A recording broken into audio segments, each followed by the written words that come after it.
మనం గుర్తు చేసుకొని అతి కొద్ది టైమే నేను చెప్పి ముగిస్తాను ఈ పూట. అక్కడ కూడా అనేక విషయాలు చెప్పి వారికి కూడా కొన్ని ప్రార్థనలు ఎక్కువగా చేయించి ఆ తర్వాత అక్కడ పరిచర్య మందిరం చుట్టుపక్కలంతా శుభ్రాలు చేసేటువంటి పరిచర్య ఉంటుంది. ఆ విధంగా అవి కూడా చేయించాలి. ప్రభు ఆ కార్యాలు ఆ విధంగా ప్రభు జరిగించునుగాక. ఆదికాండంలో 28వ అధ్యాయం 17వ వచనం. ఆదికాండం 27వ అధ్యాయం 17వ వచనం. ఆదికాండం 28వ అధ్యాయం 17వ వచనం. భయపడి ఈ స్థలము ఎంతో భయంకరము. బాగేనండి, ఇది దేవుని మందిరమే గాని వేరు ఒకటి కాదు. దేవునికి స్తోత్ర చెప్పాలండి. హల్లెలూయా. ఇదే పరలోకపు గవిని అని యాకోబు దేవుడు తనకు బయలుపరిచినటువంటి చక్కటి దర్శనాన్ని చూసి ఆ ప్రార్థనా మందిరాన్ని గురించి దేవుడు తెలియజేస్తూ యాకోబుకి వాగ్దానాలు చేస్తూ వచ్చాడు. తండ్రి ఇంటి నుంచి యాకోబు అన్నను మోసం చేసి, తండ్రిని మోసం చేసి తిన్నగా సహోదరుడికి తన మీద కోపం ఉన్నదని ఆ నుంచి పారిపోతూ ఉన్నాడు. పరిగెత్తి తన జీవితంలో అలసిపోయి సొలసిపోయి ఆ రాత్రి చీకటై ఉందని ఒక రాయిని తీసుకొని తలగడగా చేసుకొని పడుకొని ఉన్నాడు. అలసిపోయినటువంటి యాకోబు యొక్క జీవితంలో దేవుని ఉద్దేశాలు వేరుగా ఉన్నాయి, దేవుని సంకల్పాలు వేరుగా ఉన్నాయి. కానీ యాకోబు అనవసరమైనటువంటి వాటి కోసం, అనవసరమైనటువంటి వాటిని గురించి ప్రాకులాడుతూ ప్రయాసపడుతూ పరిగెడుతూ ఉన్నాడు. ఆ రాత్రి యాకోబుని ఒక గొప్ప ఉన్నతమైనటువంటి దర్శనముతో దేవుడు దర్శిస్తూ ఉన్నాడు. ఆకాశం తెరవబడి ఒక నిచ్చెన దిగిరావటం, నిచ్చెన వేయబడి ఆ నిచ్చెన మీద నుంచి దేవదూతలు ఎక్కుచ్చు దిగుచ్చు.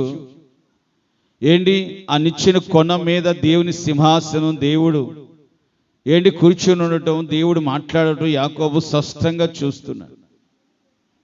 యాకోబు, నేను మరలా నీ తండ్రి ఇంటికి నేను తీసుకొని వస్తాను. ఆమేన్, హల్లెలూయా. యాకోబు, నీవు ఎక్కడికి వెళ్ళినా నేను నీకు తోడుగా ఉంటాను. నేను నీతో చెప్పినది నెరవేరు వరకు నిన్ను విడువను ఎడబాయను. దేవునికి స్తోత్ర చెప్పాలండి. హల్లెలూయా. నిన్ను విడువను ఎడబాయను నేను అని దేవుడు యాకోబుతో వాగ్దానాలు, ప్రామిస్లు, అనేకమైనటువంటి నిబంధనలు చేస్తూ వచ్చాడు. ప్రియ సహోదరి సహోదరా, యాకోబు తుళ్ళిపడి లేచి భయపడి, బాబోయ్ ఇది దేవుని మందిరమే కానీ వేరొకటి కాదు. ఈ దేవుని మందిరములో నాకు దేవుని యొక్క స్వరూప దర్శనం, పరలోకపు దర్శనం నాకు కనిపించింది. బాగా అయినండి. హల్లెలూయా చెప్పాలండి. హల్లెలూయా. మనము కూడా అనేక సార్లు అనేక ప్రయాసలు యాకోబు జీవితంలో ఎదురైనట్లుగా మనకు కూడా జీవనోపాధి విషయంలో, వ్యాపారాలలోను, చేతి పనుల్లోను, ఉద్యోగాలలోను, అనేక వాటిలో అలసిపోయి సొలసిపోయి కుటుంబ వ్యవస్థని నడిపించుకోలేక అనేక కలవరాలలో, కన్నీళ్లలో, దిగులులో ఆవేదనలో, నిట్టూర్పుల్లో, బాధల్లో, సమస్యల్లో అనేకమైనటువంటి ప్రతికూల పరిస్థితుల్లో మనస్సుకే నెమ్మది లేక, సమాధానం లేక, ప్రశాంతత లేక అలాగా కొన్నిసార్లు కృంగిపోయి, బాధపరచబడి, అలసిపోయి సొలసిపోతూ ఉంటాం. ఈ యాకోబు ఆ రాత్రి ఒక రాయిని తలగడగా చేసుకుని పనుకొని ఉన్నప్పుడు దేవుడు స్పష్టంగా తనతో మాట్లాడుతూ వచ్చాడు. ఈరోజు నేను మీతో చెబుతున్న చక్కటి విషయం ఏంటంటే, ఇలాంటి పరిస్థితుల్లో అనేకమైనటువంటి అనుభవాలలో మనము దేవుని మందిరానికి వస్తూ ఉన్నాం. దేవుని మందిరములో దేవుడు మనతో ఆయన స్వరూప దర్శనముతోను ఆత్మ ఆరాధనలో వాక్య స్వరూపైన దేవుడు మనతో మాట్లాడుతూ వాగ్దానాలు చేస్తూ ఉంటాడు.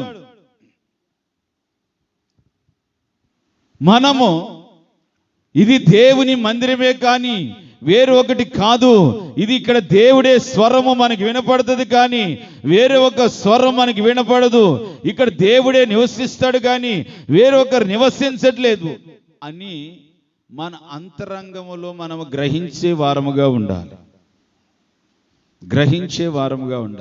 ఈ గ్రహింపు ఎవరిలో వస్తుంది అనంటే, పూర్తి స్థాయిలో విరిగి నలిగిన మనస్సు కలిగి ఒక హన్నా వలె ప్రార్థన చేసేటువంటి వారికి దేవుడు చక్కటి ఆయన దర్శనం, ఆయన వాక్కు, ఆయన ప్రత్యక్షత దేవుడు బయలుపరచునుగాక.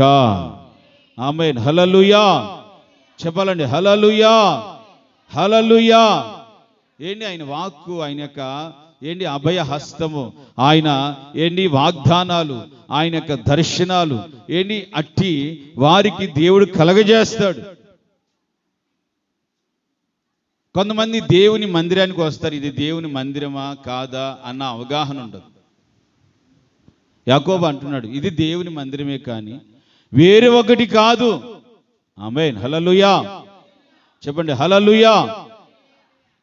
నీవు నీ జీవితంలో కూడా, అమ్మో నేను దేవుని మందిరానికి వచ్చాను, ఇది దేవుని మందిరమే కానీ వేరే ఒకటి కాదు, ఈయన దైవజనుడే కానీ వేరే ఒకటి కాదు, ఇది దేవుని వాక్యే కానీ వేరే ఒక వాక్కు కాదు అని వాక్యము తెలిసిన నీవు గ్రహించుకోవాలి.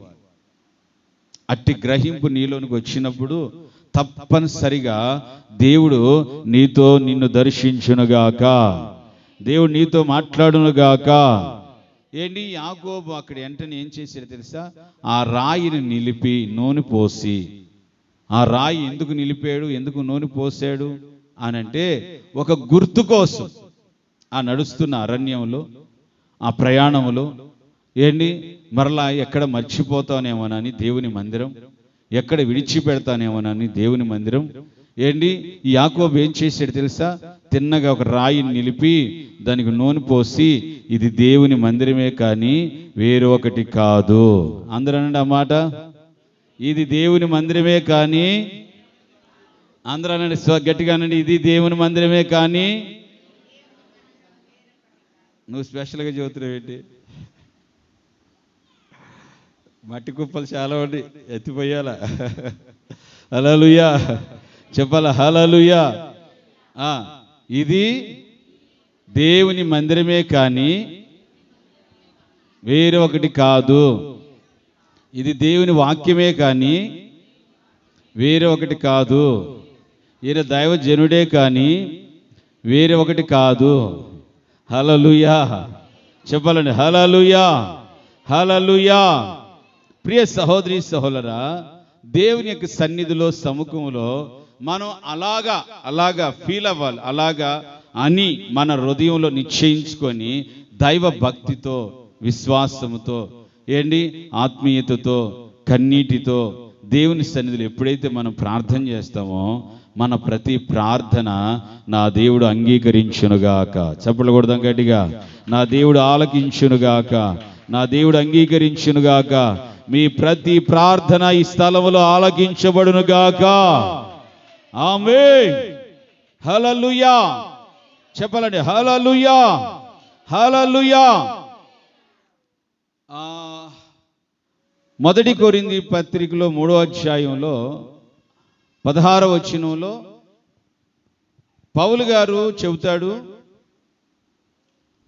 మీరు దేవుని ఆత్మకు ఆలయమై ఉన్న, చదవమ్మా మాట,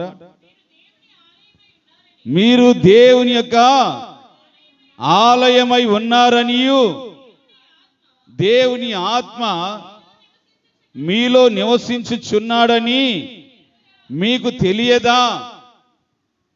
ఇప్పుడు చెప్పండి, అందరు ఇక్కడ చేయి పెట్టుకొని, గుండెల మీద చేయి పెట్టుకొని, నేను, ఇంకొక నిబంధన ఇది, దేవుని మందిరమే కానీ నేను వేరొకటి కాదు. అందరు చెప్పండి, నేను దేవుని మందిరమే కానీ వేరే ఒకటి కాదు. హల్లెలూయా చెప్పాలండి, హల్లెలూయా. చూడండి, యాకోబు అంటున్నాడు, నేను ఈ స్థలము దేవుని మందిరమే కానీ వేరొకటి కాదు. పౌలు గారు ఏమంటున్నాడంటే, మీరు దేవుని ఆలయమై ఉన్నారని, దేవుని ఆత్మ మీలో నివసించుచున్నదని మీకు తెలియదా? మీరు దేవుని యొక్క మనుష్యులు, దేవుని యొక్క ఆలయము, దేవుడు మీలో నివసించుచున్నాడని మీకు తెలియదా?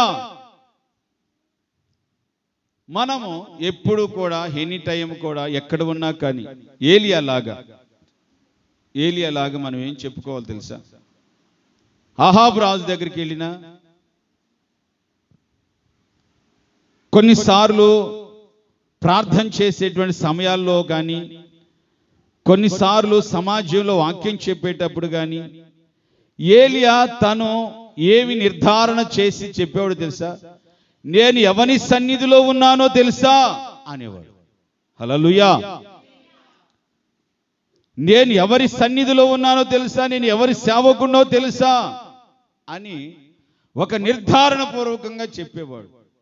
ఈ యెజబెలు కూడా ఏమందో తెలుసా? ఏలియాని బెదిరించినప్పుడు, బయలు ప్రవక్తల్లో ఒకనిగా నేను చేయబోతే యెహోవా జీవము తోడు అన్నాడు. ప్రియ సహోదరి సహోదరా, ఏలియా ఎంతటి రోషముగా తన యొక్క సేవ పరిచర్య విషయములో తాను నిలబడిన చోటనల్లా ఈ విధంగా చెప్పుకునేవాడు. ఏ విధంగా? నేను ఎవని సన్నిధిలో నిలిచి ఉన్నానో, ఆమేన్, హల్లెలూయా, ఆ జీవము కలిగినటువంటి యెహోవా తోడు. నేను ఎవరి సన్నిధిలో నిలబడి సేవ చేస్తున్నానో ఆ జీవము కలిగినటువంటి దేవుని తోడు. 3.5 వర్షం కురవదంటే కురవదు, వర్షం కురిసిద్దంటే కురిసిద్ది, అగ్ని పడమంటే పడిద్ది, అగ్ని ఆగమంటే ఆగుతుంది. ఇలాగా ఏలియా ఒక రోషపూరితముగా ప్రార్థన చేసుకుంటూ వచ్చాడు. దేవునికి స్తోత్రం. మనము కూడా మన జీవితాల్లో అనేక పర్యాయాలు గుర్తించుకోవాల్సిన విషయం ఏంటంటే, కొన్నిసార్లు మనము దేవుని మందిరం అని, దేవుడు మనలో నివసిస్తున్నాడన్న విషయాన్ని మర్చిపోయి ఆ లోకములో ఉన్నటువంటి ఒక అన్య జాతి, అన్య ప్రజల్లాగా కొన్నిసార్లు మనం ప్రవర్తించితే అక్కడ జరిగే నష్టాలు పరిణామాలు ఏమిటంటే, దేవుడు నిన్ను ఎడబారుస్తాడు, దేవుడు నీకు దూరం అవుతాడు. దైవజనులు ఏసన్న గారు కానీ, మేరక్క గారు కానీ మాకు ఎప్పుడు చెబుతారు, ఎప్పుడు ఏం చెబుతారంటే, నీ సేవా పరిచర్యలో విశ్వాసులే కానీ, సేవకులే కానీ, దేవుని ఎదుట, దేవుని సన్నిధిలో నమ్మకముగా మనం కొనసాగించబడుతున్నప్పుడు దేవుడు మనలో కొలువు చేసి నివసిస్తాడట. లేకపోతే మనము కొన్నిసార్లు మనం ఎవరమో, మన పరిస్థితి ఏంటో మనం విలువ పెట్టి ఎవరి ద్వారా కొనబడ్డామో, మనం ఏమై ఉన్నామో ఆ స్థితిగతులు మనం విడిచిపెట్టుకొని మనం లోకములో ఇష్టం వచ్చినట్లుగా మనం ప్రవర్తిస్తే పరిణామం ఏంటంటే, దేవుడు నిన్ను ఎడబాస్తాడు, దేవుడు నిన్ను విడిచిపెడతాడు. దేవుడు నిన్ను విడిచిపెడితే ప్రియ సహోదరి సహోదరా, ఆయన్ని మనం పొందుకోవటానికి ఎన్ని యాగాలు, ఎన్ని ప్రయాసలు పడ్డామో, ఎన్ని ఉపవాసాలు చేసామో, ఎంత కన్నీటి రోదన చేసామో మనం బాగా తెలుసు. ఒక జీవితం అంతా దేవుడికి అర్పించినా సరిపోదు. అటువంటి విలువైనటువంటి జీవితం మనది. ఆ విలువైనటువంటి జీవితాన్ని మనం ఏ కోశాన కూడా నిర్లక్ష్యం చేసుకొనక ఎప్పటికప్పుడు యాకోబులాగా ఏమనుకోవాలంటే, ఇది దేవుని మందిరమే కానీ వేరు ఒకటి కాదు. చప్పట్లు కొడదామా గట్టిగా గట్టిగా గట్టిగా గట్టిగా. యెహోవా మందిరావరణములో ఎన్నెన్నో మేలు కలవు. యెహోవా ఎన్నెన్నో మేలు కలవు. ఆయన సన్నిధిలోనే నిలచి అనుభవింతుము ప్రతి మేలును.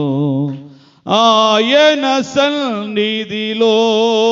నిలచి అనుభవింతుము ప్రతి మేలును. వర్ధిల్లెదము మన దేవుని మందిరమందు నాటబడిన వారమై వర్ధిల్లెదము. మన దేవుని మందిరమందు నాటబడిన వారమై నీతిమంతులమై మోవవేయుదుము. యేసు రక్తములోనే జయము మనకు. స్తుతి స్తోత్రములోనే జయము మనకు జయమే. యేసు రక్తములోనే జయము మనకు జయమే. స్తుతి స్తోత్రములోనే జయము మనకు జయమే. ఆమేన్. హల్లెలూయా. చెప్పాలండి గట్టిగా హల్లెలూయా. చూడండి, దేవుని యొక్క సన్నిధిలో ఈ విధమైనటువంటి ఒక నిశ్చయిత, ఒక నిర్ధారణ ఏంటి నీ జీవిత మనుగడలో నువ్వు చేసుకోవాలి. చేసుకున్నప్పుడు ఏంటి గిరి దాటవు, ఆజ్ఞ దాటవు, తర్వాత భయము మీరవు, తర్వాత ఏంటి దేవుణ్ణి ఎప్పటికీ విడిచిపెట్టి ప్రవర్తించం. మన జీవితంలో మనము నేను దేవుని మందిరాన్ని, నేను దేవుని యొక్క మందిరాన్ని, దేవుని ఆత్మ నాలో నివసించాలి, దేవుడు నాలో నివసించాలి, దేవునికి ఒక యోగ్యమైన మందిరముగా, అర్హమైన మందిరముగా నేను ఉండాలి అని ప్రభు సన్నిధిలో నిన్ను నీవు ప్రభువుకి అర్పించుకొని, ప్రభువుకి సమర్పించుకొని, ప్రభువుకి అప్పగించుకొని నడిస్తే నీ మందిరములో దేవుడు సంచరించి నివాసం చేయునుగాక. ఆమేన్. హల్లెలూయా. చెప్పాలండి హల్లెలూయా. యాకోబు అనే మాట ఒక పునాది. చెప్పండి, యాకోబు అనే మాట ఒక పునాది లాంటిది. దేనికి పునాది అంటే దేవుని మందిరానికి ఒక పునాది. తన మందిరం, తన యొక్క హృదయంలో దేవుని మందిరానికి ఒక పునాది వేసుకున్నాడు. దేవుని మందిరానికి ఒక పునాది వేసుకొని ఏంటి ఒక మాట నిశ్చయించుకొని ఒక రాయి నిలుపుకున్నాడట. రాయి నిలుపుకొని ఆ రాయి మీద నూనె కూడా పోసుకున్నాడు. పోసుకొని ఆ రోజు నుంచి కట్టుకోవటం ప్రారంభించాడు. లాభాన్ దగ్గరికి వెళ్ళినా, అన్యజనుల దగ్గరికి వెళ్ళినా, ప్రియ సహోదరి సహోదరా, మామ మందను మేపుతున్న తన జీవితంలో మాత్రం దేవుని వాక్కు తనను వెంటాడుతూనే ఉంది. తను దేవుని గురించి తన మనస్సు భక్షిస్తూనే ఉంది. నా తండ్రి ఇంటికి వెళ్ళాలి, నా తండ్రి ఇంటికి వెళ్ళాలి, నేను నా తండ్రి ఇంటికి వెళ్ళాలి. ఒకరోజు నా లాభాన్ని లేని చూసి ఏంటి తిన్నగా మంద, గొర్రెలు, గొడ్లు, భార్యలను, ఏంటి సంతానాన్ని, ఏంటి అందరిని తీసుకొని తిన్నగా బయలుదేరి వెళ్ళిపోతున్నాడు యాకోబు. యాకోబు వెళ్ళిపోతున్నాడు. వెళ్ళిపోతున్న యాకోబుని ఈ లాభాన్ని వెంటాడుతున్నాడు. రే నా కూతురుని, నా మనవల్ని, మనవరాల్ని, నా దేవుళ్ళని తీసుకొని వెళ్ళిపోతున్నావేంటి అని. ప్రియ సహోదరి సోదరా, ఏంటి, నా తండ్రి ఇంటికి నేను వెళ్ళాలి, నా తండ్రి ఇంటికి నేను వెళ్ళాలి. ఆయన నాతో వాగ్దానం చేశాడు, నేను చెప్పింది నెరవేరు వరకు నేను విడిచిపెట్టను అన్నాడు. ఆయన నాకు చెప్పినటువంటి ప్రతి మాట నా హృదయంలో భక్షిస్తూ ఉందని తిన్నగా యాకోబు లాబానుతో చెబితే లాబాను తన దేవుళ్ళని ఎత్తుక్కొని దొరకపోయేసరికి పారిపోయాడు. ప్రియ సహోదరి సహోదరా, ఎందుకు ఈ మాట చెబుతున్నానంటే, మన జీవితంలో దేవుని నమ్ముకున్నటువంటి మనందరము కూడా ఇది దేవుని మందిరమే కానీ వేరే ఒకటి కాదు. దేవునికి స్తోత్ర చెప్పాలండి, హల్లెలూయా. ఇది దేవుని మందిరమే కానీ వేరే ఒకటి కాదు అని దేవుని సన్నిధిలో నువ్వు జీవించాలి. దేవుని మందిరమే కానీ నేను వేరే ఒకటి కాదు అని దేవుని యొక్క సముఖంలో, సమాజంలో, నువ్వు ఉంటున్న ప్రాంతంలో, నువ్వు ఉంటున్నటువంటి పట్టణంలో నువ్వు అలాగ జీవించాలి. ఆ మధ్య నేను ఒక హోటల్ దగ్గర ఆగి జ్యూస్ తాగుతూ ఉన్నాను. ఒక పెద్ద ఆంబోతు వచ్చింది. ఆ హోటల్ అక్కడ జ్యూస్ షాపులు ఉన్న అతను కొన్ని ఫ్రూట్స్ తీసుకొచ్చి దానికి వేసాడు. అందరూ హాయ్ హాయ్ అంటున్నారు. అంటుంటే ఆయన ఏమంటాడంటే, ఇది దేవునికి వదిలేశారండి, దేవునిది కొట్టకూడదండి, తిట్టకూడదు, తోలివేయకూడదండి అని చెబుతుంది. అంటే వాళ్ళకు కొన్ని హిందూస్కి కొన్ని పద్ధతులు వాటికి ఉంటాయి. ఇది దేవుడికి వదిలేశారు, దాన్ని కొయ్యకూడదు, దాన్ని కొట్టకూడదు, దాన్ని తోలివేయకూడదు. అది కానీ ఇంటికాడికి వచ్చిందంటే ఏదో ఒకటి తవుడో, ఏదో ఒకటి అన్నమో, ఏదో ఒకటి పెట్టి పంపించాలి దాన్ని. అది దేవుడిది అనమాట, దేవుడిది. ఇంకా అది దేవునికి ప్రతిష్ఠించారు, వాళ్ళు ప్రతిష్ఠించారు. అది ఇంకా మరి దాని మనసులో ఎలా ఉందో తెలియదు మనకి, పశువు కాదు కనుక ప్రియ సహోదరి సహోదరా, మనము కూడా ఈ దేశంలో, మనం ఉంటున్న ప్రాంతంలో దేవుని మనుష్యులు. మనం చెప్పండి, ఎవరు మనుష్యులు?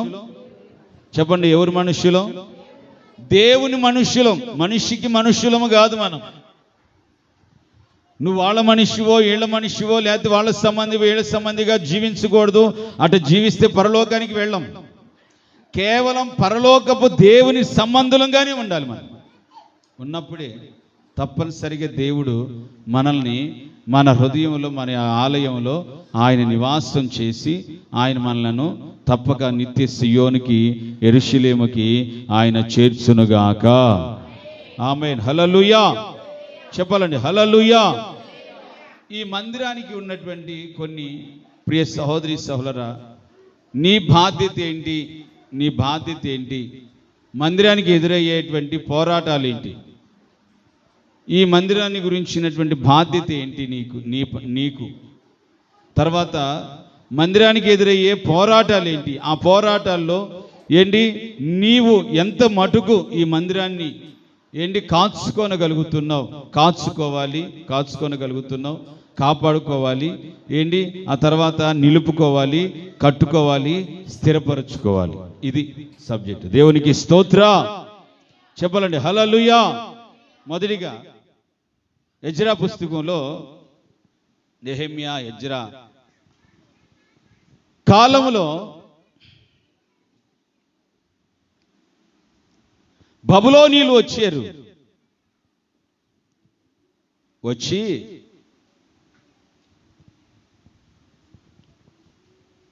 యెరూషలేములో వేలుతున్నటువంటి రాజు దేవునికి అనుకూలంగా, దేవునికి నియమించిన శాసనాల ప్రకారంగా నడుచుకొనక అతడు శత్రువుల చేతికి అప్పగించబడ్డాడు. అప్పగించబడితేను ఈ బబులోను రాజు వచ్చి ఈ యెరూషలేముని ముట్టడి వేశారు. యెరూషలేము అనగా దేవుని మందిరం. చెప్పండి, యెరూషలేము అనగేంటి? దేవుని సంఘము. మొదటిగానే చెబుతున్నాను, మొదటి నుంచే చెబుతున్నాను, బాగా నా మాటలు శ్రద్ధ వినాలి.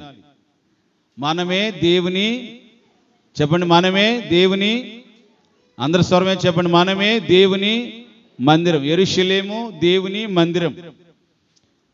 మనములో దేవుడు నివసించినట్లుగా మనం యోగ్యముగా ఉండాలి. ఓకే. ఈ నెహెమ్యా, ఎజ్రాలు, ఇర్మియా ఈ విధమైనటువంటి ప్రవక్తలుగా ఉంటూ దేవుని సన్నిధిలో నడిపించబడుతున్నటువంటి రోజుల్లో రాజు అవినీతిపరుడై దేవుని మాటకు దిక్రమించి వ్యతిరేకి ప్రవర్తించినందున దేవుడు బబులోనీయులకు వాళ్ళని అప్పగించేశాడు. వాళ్ళు వచ్చి ఏం చేశారు? పెద్ద మ్రాణులు తీసుకొచ్చి యెరూషలేము గోడలు పగలగొట్టేశారు, దేవాలయమును పగలగొట్టేశారు. ఇర్మియాని దైవజనుడు ప్రవక్తని ఇర్మియాని సంకెళ్ళేసి బందీ గృహములో బంధించేశారు. అతన్ని ప్రవచించేవారు లేరు, ప్రార్థించేవారు లేరు, కన్నీటితో మొరపెట్టేవారు లేరు. సంఘానికి బహుగా హింస జరుగుతుంది. బాగానండి. శత్రువులు వచ్చి ఆ యొక్క యెరూషలేముని ధ్వంసం చేస్తున్నారు, భయంకరంగా కాల్చివేస్తున్నారు. యెరూషలేము కుమార్తెలు, యెరూషలేము కుమారులు చూసి ఏమి చేయలేక చెరపట్టబడి బబులోనిలో చేతిలో అలాగ బందీలుగా మార్చబడిపోయారు. ప్రియ సహోదరి సహోదరా, నేనంటా నీ పూట మీతో, నీవు దేవుని మందిరానివి. నీ మందిరము కోల్చబడినట్లుగా, నీ మందిరం పాడైపోయినట్లుగా, నీ మందిరము ధ్వంసమైనట్లుగా నువ్వెందుకు ఆ విధముగా ప్రవర్తిస్తూ ఉన్నావు? బాగానండి. ఆర్ఎస్ఎస్ వాళ్ళు, బీజేపీ వాళ్ళు అనేకమైన మందిరాలను అనేకమైన రాష్ట్రాలలో కుప్ప కూల్చివేస్తున్నారు. అనేకమైనటువంటి విశ్వాసులను, సేవకులను దొరికినట్లు కొడుతున్నారు. ప్రియ సహోదరి సహోదరా, మా దాకా రాలేదు అనేక మందిరాలు కూలిపోతుంటే అనేకమైనటువంటి వాటిని గురించి చింత, బాధ అనేది మనలో లేకుండగా ఈ రోజున వాళ్ళ మందిరాలు కూల్చబడుతున్నాయి. నీ భౌతికంగా అనేక మందిరాలు కోల్చబడుతున్నాయి. ఆత్మీయంగా చూస్తే కూడా హృదయం అంతరంగా ఉన్న మందిరం కూడా చాలా మందిరాలు సాతానుగాడు కూల్చేస్తున్నాడు, ధ్వంసం చేసేస్తున్నాడు. అనేకులు ఈ రోజున దేవునికి పదిలముగా, ప్రతిష్టంగా, దేవునికి ఆలయముగా ఉన్నారా అని చూస్తే ఏ కోశానికి కనిపించట్లేదు. పదిలముగా, ప్రతిష్టంగా దేవునికి ఒక ఆలయముగా కనపడుతున్నారా? దేవునికి ఒక ఆలయముగా హృదయ అంతరంగం మార్చబడిందా అని చూస్తే హృదయ అంతరంగం అంతా కూడా ధ్వంసమైపోయింది. దేనికి అనేకమైనటువంటి కామ వికారపు శాస్త్రాల వలన, ఈ లోకపు మాలిన్యం వలన, మనిషి కోరుకుంటున్న ఆశ ఇచ్చల వలన మనిషి మందిరం అనేది పాడైపోయింది. యెరూషలేముని ధ్వంసం చేసి కాల్చి నిప్పులు పెట్టి భయంకరంగా దాన్ని పాడు చేస్తే, ప్రియ సహోదరి సహోదరా, అక్కడున్న ఎజ్రా, నెహెమ్యాల బాధ్యత ఏంటిది? ఈరోజు నీ బాధ్యత ఏమిటి? ఒకసారి ఆలోచించండి. నీ బాధ్యత ఏంటి? నీ మందిరాన్ని గురించి, నీ వ్యక్తిగత నీ మందిరాన్ని గురించి నీకు ఎంతవరకు బాధ్యత ఉండాలి? ఈ రోజున చీంగుట్టినంత నొప్పి కూడా లేకుండా ప్రార్థన చేసుకోవట్లేదు. దేవునికి సమీపముగా ఉన్నామా, దేవునికి దూరం అయిపోయామా, దేవుడు మనలో నివసిస్తున్నాడా లేదా అన్న అవగాహన లేకుండా జీవిస్తున్నారు. సాంసోను దేవుని ఆత్మ రోజు దిగొస్తుంది అనుకున్నాడు. ఈ ఢిల్లీలో వలయాల్లో పడిపోయి జుట్టంతా తీసేసి గుండు కొరికినాక అప్పుడు విదిలించుకుంటున్నాడు ఊహు అని. ఓ హల్లెలూయా గ్లోరీ అంటున్నాడు. ఎంతసేపుడికి రావట్లా. కారణం ఏంటంటే ఒట్టిగా ఎదిరించుకుంటున్నాడు, ఒట్టిగా చప్పట్లు కొడుతున్నాడు, కానీ దేవుని ఆత్మ తనలోనికి రావటం లేదు. కారణం ఏంటి తెలుసా? అతని యొక్క ఆలయము డెలీలా చేతిలో కోల్చబడింది.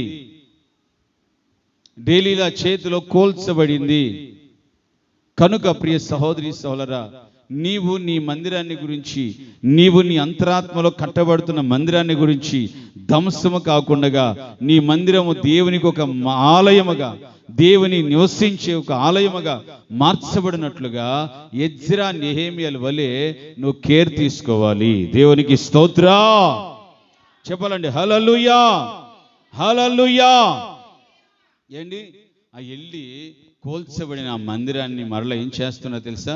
అధిపతులతో, అధికారులతో మాట్లాడుకొని కాళ్ళ ఏళ్ల పట్టుకొని, అయ్యా ప్లీజ్ అయ్యా, మా మందిరం కూలిపోయింది, మా మందిరం పాడైపోయింది, మరలా కట్టుకుంటామని ఏంటి వాళ్ళు ఒకటే దేవుని మందిరం గురించి చింతాక్రాంతులై గోని పట్ట కట్టుకొని బూడిద నెత్తి మీద పోసుకొని ఉపవాసాలుండి ఏడ్చి ప్రలాపించి ప్రార్థన చేసుకొని మరలా ఒక్కొక్క రాయి పేర్చుకుంటా వస్తున్నారట. దేవునికి స్తోత్రం చెప్పాలండి. హల్లెలూయా, హల్లెలూయా. ఎందుకు ఈ పూట ఈ మాటలు చెబుతున్నానంటే, ప్రియ సహోదరి సహోదరా, మనందరి వ్యక్తిగత జీవితాల్లో దేవుడు ఆయన నివాసం చేయబోతున్నాడు. ఆయన మనలోనికి ప్రారంభించిన సత్క్రియ మనలో నెరవేర్చబడిపోతుంది. కనుక ప్రభు రాకడ సమీపించబోతుంది.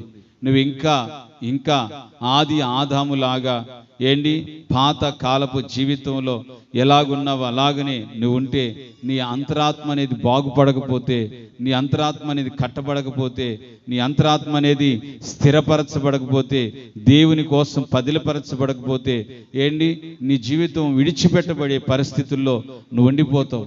అలా కాకుండా నీలో దేవుని ఆత్మ నివసించినట్లుగా నీ పాడైపోయిన మందిరాన్ని, నువ్వు పాడైపోయినటువంటి నీ ఆలయాన్ని ఎజ్రా నెహెమీయాలతో వలె నీవును నీ ఆలయాన్ని బాగు చేసుకొని మరలా నువ్వు కట్టుకోవాలి. దేవునికి స్తోత్రం చెప్పాలండి. హల్లెలూయా, హల్లెలూయా. బాధ్యత, బాధ్యత. వాళ్ళ మందిరం అంటే కూలిపోయింది, మా మందిరం ఆడ కూలిపోయిందండి. భౌతికమైనటువంటి మందిరం గురించి చెప్పట్లేదు నేను. నీ అంతరంగంలో దేవునికి ఒక ఆలయం ఉందే, ఆలయాన్ని గురించి చెబుతున్నాను. ఎలా కూలిపోయింది నువ్వేం చెబుతావండి? ఎలా కూలిపోయిందని ఎలా చెబుతావు నువ్వు? స్వార్థ కోటాల్లో చెప్తాం. అలాగనే ఒక్కొక్కసారి పునరుద్ధానపు ఆరాధనలో కూడా చెబుతాం, పాపమును మానివేసి దేవునికి పరిపూర్ణంగా నడుచుకోనండి అని అంటాం. ఆ మధ్య ఒక ఆయన వచ్చి అంటే మేము పాపం చేస్తున్నామా, నువ్వు ఎక్కడ చూసావు అని లేసాడు. కాదండి, అది ఒకవేళ మనలో ఏమైనా ఉంటే తొలగించుకోవాలని దేవుడు మాట్లాడాడండి. మనం పరిశుద్ధంగా దేవునికి కట్టబడాలనండి. అంటే మేము అంతా ఇది అది అని చెప్పేసి మనలో ఆ విధమైనటువంటి ఆ మాటలు మనలో అతనిలో కనిపించేసరికి నాకు బాధేసింది. అయ్యో, వాక్యాన్ని వాక్యంగా చెబుతుంటే వాక్యాన్ని వాక్యంగా తీసుకోకుండా ఎలాగా? ఆ మాట నీకు ఒకవేళ అది ఎత్తి చూపించిందా, పశ్చాత్తాపడి సరిచేసుకోవాలి. లేదా నీకు ఆ మాట ఏ కోశాన్ని నిన్ను కొట్టలేదా, దేవుడు ఆ వాక్యానికి నువ్వు ఫుల్ఫిల్గా సంతోషంగా పరిపూర్ణంగా ఉన్నావని అర్థం. కనుక మన జీవితంలో ప్రియ సహోదరి సోదరా, దేవుని యొక్క మందిరం ఈ రోజున చాలా మందిలో ప్రార్థన ఆత్మ కూలిపోయింది. విశ్వాసం కూలిపోయింది, ప్రేమ కూలిపోయింది, సంతోషం కూలిపోయింది, సమాధానం కూలిపోయింది. దేవుని రాజ్యం అంటే ఏంటి? భోజనము పానములు ఇవన్నీ కాదు. పరిశుద్ధాత్మనందలి చెప్పండి, ఏమైంది? పరిశుద్ధాత్మనందలి ఆనందమునై ఉన్నది. దేవునికి స్తోత్రం. దేవుని యొక్క రాజ్యం, దేవుని యొక్క సన్నిధి అంటే నీ హృదయంలో సంతోషం, సమాధానం, ఆనందం, ప్రేమ, ఆప్యాయతలు, అనురాగాలు ఇవన్నీ వెరసి ఉంటేనే దేవుని యొక్క ఆలయముగా నీ మందిరం కట్టబడుతుందని అర్థం.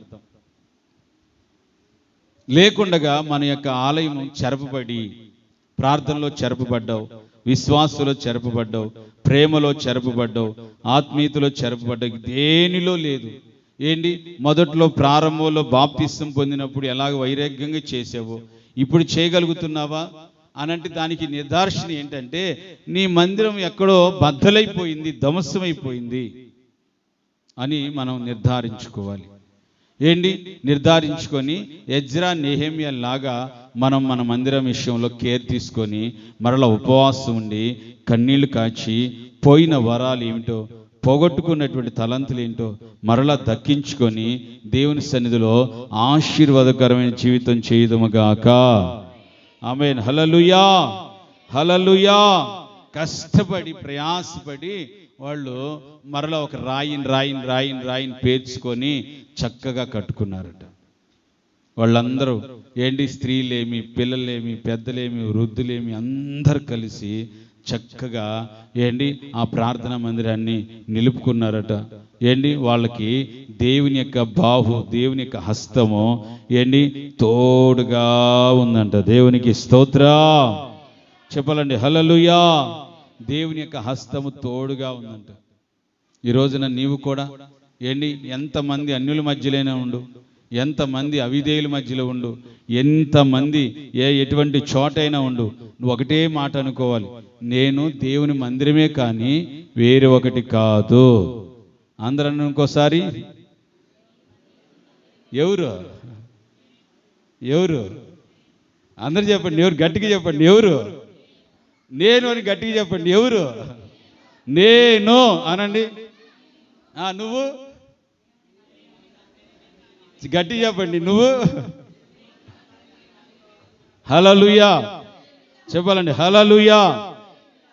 పాడైపోయిన ఎక్కడ ఏ విషయంలో పాడైపోయింది నా మందిరం, ఎక్కడ ఏ విషయంలో నేను బుద్ధిహీనుడనై భక్తిహీనుడనై ఇలాగ నా మందిరాన్ని పాడు చేసుకున్నాను అని ఏంటి ఎవరినో మనం ప్రశ్నించేదానికంటే మనల్ని మనం ప్రశ్నించుకొని మన ఆలయాన్ని మనం కట్టుకొని దేవునికి ప్రతిష్టపరచుకుంటే తప్పనిసరిగా మన దేవుడు ఏంటి నీ మందిరంలో నివాసం చేయునుగాక. రమేష్ అని చక్కగా పాడాడు ఆ పాట, నాకు ఎప్పుడు మదిలో ఆడుతూ ఉంటుంది. కొలువు చేసి ప్రేమించినావు,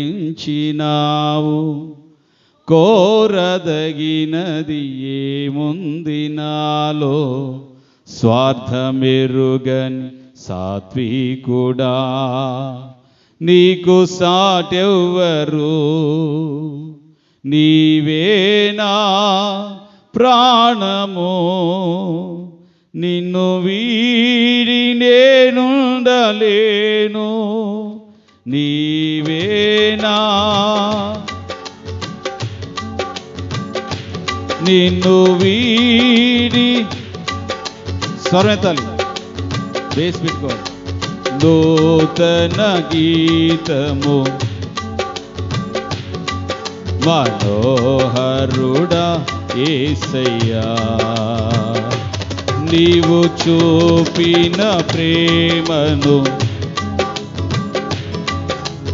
ఏ స్థితిలోనైనను సమర్పణతో నిన్నే సజీవుడనై ఆరాధించెదనిన్నే,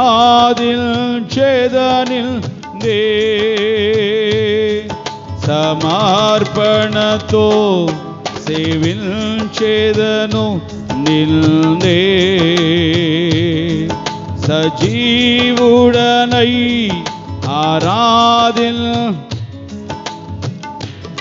ఆమేన్ ఆమేన్. నూతన గీతమునే పాడేదా మనోహరుడా యేసయ్యా, నీవు చూపిన ప్రేమను ఏ స్థితిలోనైనను. ఆమేన్.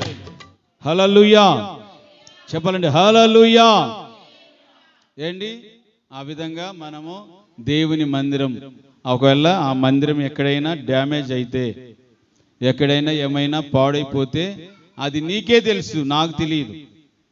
నాకు ఎప్పుడు తెలుస్తుంది అంటే నువ్వు కొన్నిసార్లు హద్దులు మీరుతూ మాట్లాడుతున్నప్పుడు, హద్దులు మీరి ప్రవర్తిస్తున్నప్పుడు, ఓహో ఇతని మందిరం డ్యామేజ్ అయిపోయింది అని సేవకునిగా నేనేమనుకుంటానంటే మరలా వెంటనే కన్నీళ్లు కాచి ప్రార్థన చేస్తానన్నమాట.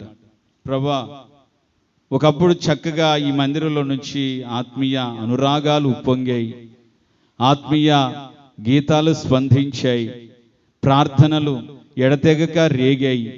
ఇప్పుడు ఏమైంది ప్రభా అని మరలా పోయిన చోట్ల బాగు చేయండి ప్రభా అని ప్రార్థన చేస్తాను. ఆమేన్. హల్లెలూయా చెప్పాలండి. హల్లెలూయా. నేను దేవుని మందిరాన్నే కానీ వేరే ఒకటి కాదు. ఆమేన్. హల్లెలూయా. సెకండ్ వన్, రెండో మాట. హిజ్కియా పరిపాలన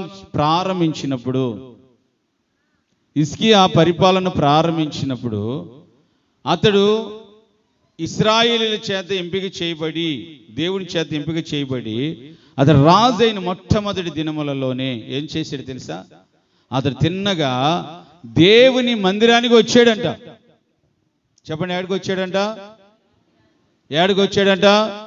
దేవుని మందిరానికి వచ్చాడు. మీ అందరికి బాగా తెలిసిన విషయాలే, కానీ ఆంతర్యం అన్ని బాగా గుర్తుపట్టాలి మీరు. రెఫరెన్స్లు ఒకటే కానీ ఆంతర్యం ఏంటి అది గుర్తుపట్టుకోవాలి మనం. చూడండి, హిజ్కియా రాజు అయిన తర్వాత మొట్టమొదటిగా దేవుని మందిరానికి వచ్చాడు. వచ్చి దేవుని మందిరాన్ని తలుపులు తెరిచాడంట. చెప్పండి, ఏం చేశాడు? తలుపులు తెరిచి ఎప్పుడో జరిగాయి దానిలో స్తుతి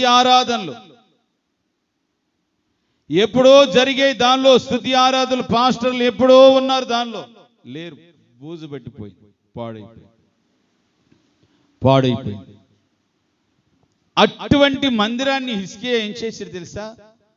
తలుపులు తెరిచి మందిరాన్ని అంతటిని శుభ్రముగా బాగు చేశాడట. దేవునికి స్తోత్రం చెప్పాలండి. హల్లెలూయా.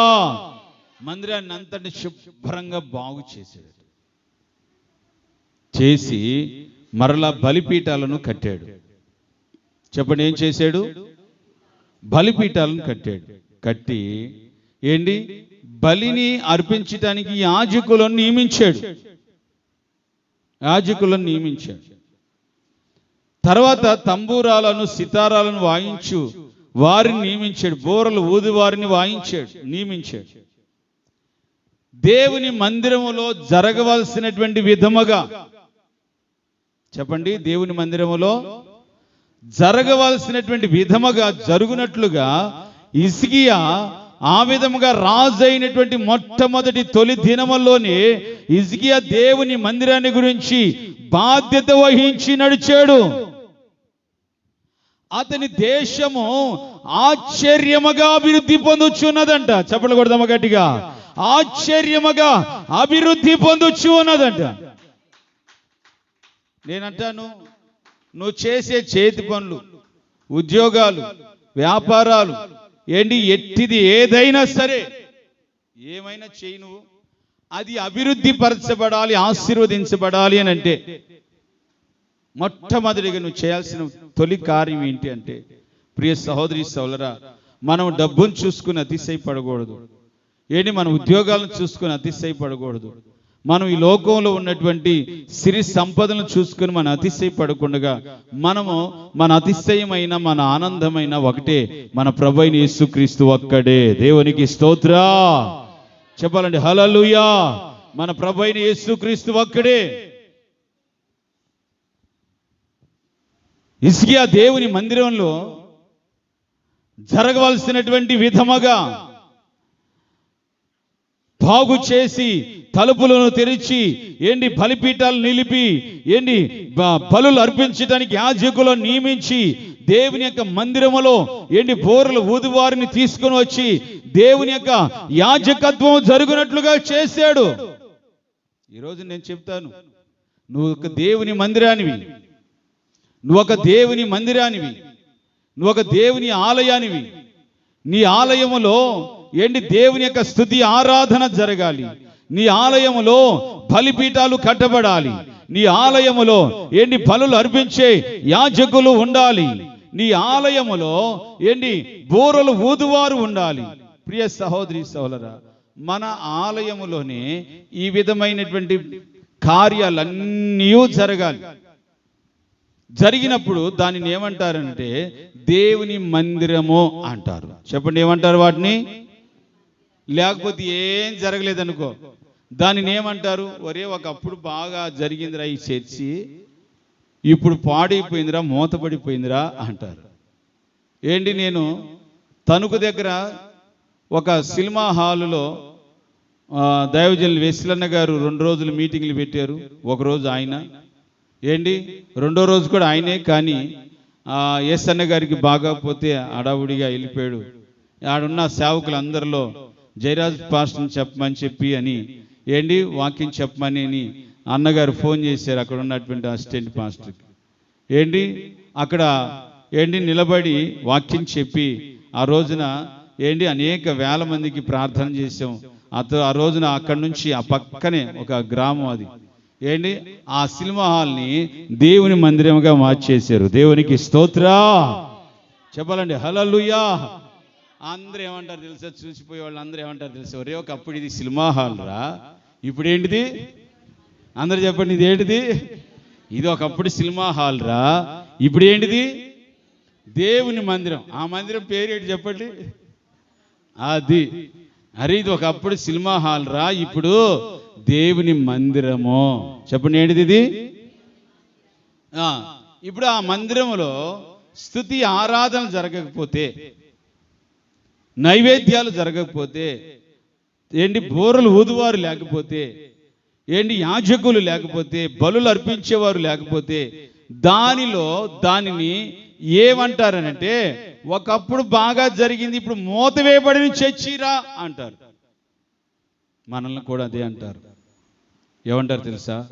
ఒకప్పుడు బాగా ఉన్న విశ్వాసిరా, బాగా ఉన్న చర్చిరా, ఈయన బాగా ఉన్న చర్చి ఈమె అని అంటారు. ఇప్పుడు ఎందుకు ఇలాగ అయిపోయింది? ఇప్పుడు ఎందుకు ఇలా మూతపడిపోయిందంటే, ప్రియ సహోదరి సహోదరా, తలుపులు వేయబడ్డాయి, యాజకులు లేరు, బలులు అర్పించబడట్లేదు, బోరలు ఊదట్లేదు, ఇంకా అనేకమైనటువంటి చీకటి కమ్ముకుంది. అనేకమైనటువంటి ఆత్మీయ జీవితాలు కూడా ఈ రోజున చీకటి కమ్మివేయబడ్డాయి, చీకటి కమ్ముకొని పోయింది. ఏ కోశాన వెలుగు లేదు, ప్రార్థన లేదు, విశ్వాసం లేదు, యాజకులు పాస్టర్స్ లేరు, బోరలు ఊదువారు లేరు, బలులు అర్పించే అనుభవం లేదు, బలిపీఠాలు లేవు. ఈ విధంగా సమూలముగా మూతలు వేయబడ్డాయి. అంత్య దినాలలో బైబిళ్ళు ఉండవు, వాక్యం ఉండదు, చర్చీలు ఉండవు. ఆయన ఒక ప్రవచన వాక్కులు ఉన్నాయి. ఆ వాక్కులు నెరవేర్చేబడే కాలం వచ్చేసింది ఆల్రెడీ. ఈ విధమైనటువంటి వాక్యానికి భిన్నముగా నడుస్తున్న పాలనలు మనుషులు రేగారు. సంఘాలకి, సేవకులకి వ్యతిరేకంగా లేచే ఒక గ్రూపులు, అనేకమైన RSS అనేక గ్రూపులు లేచాయి. ఇవన్నీ ఒక దేవుని యొక్క ప్రవచనపు వాక్కులు ఇవి. ఇప్పుడు నేను చెప్పే చక్కటి ఒక ఆదర్శనీయమైన మాట ఏంటంటే, నీ మందిరాన్ని సమయం ఉండగానే బాగు చేసుకో. ఆమేన్ చెప్పాలండి, హల్లెలూయా. నీ మందిరాన్ని సమయం ఉండగానే, నువ్వే ఒక హిజ్కియా, నువ్వే నీ యొక్క మందిరానికి నువ్వు ఒక రాజువి. చెప్పండి, నీ మందిరానికి ఒక రాజువి. నువ్వే ఒక హిజ్కియా, నువ్వే ఒక హిజ్కియావి.